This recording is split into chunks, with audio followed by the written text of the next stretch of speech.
প্রকাশে আপসহীন স্বাধীন ৭১। গাজীপুরের খাপড়া রোড এলাকায় সৃজন টেক্সট নামের গার্মেন্টসে বকেয়া বেতনের দাবিতে শ্রমিকদের আন্দোলন। আমাদের গাজীপুর জেলা প্রতিনিধি ইমন চৌধুরী এর পাঠানো ভিডিও চিত্রে দেখুন বিস্তারিত।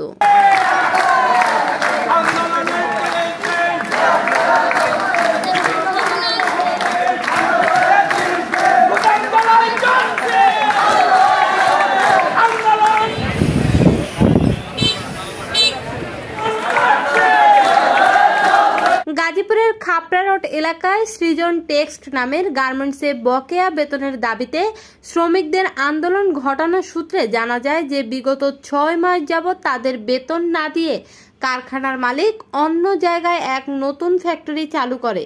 এ কারণে শ্রমিকদের বেতন দেয় না। এ বিষয়ে টঙ্গী পশ্চিম থানায় মামলা করলে গার্মেন্টসের মালিক এসে সে মামলা টাকা খাইয়ে উদ্ধার করে দেয় এবং কি গার্মেন্টস শ্রমিকদের উপর ভাড়াটিয়া ডাকাত এনে তাদের মারধর করে। এক পর্যায়ে গার্মেন্টস শ্রমিকরা গার্মেন্টসের মালিকের বাসার সামনে আন্দোলন চালায়। লিমা আক্তার, স্বাধীন ৭১।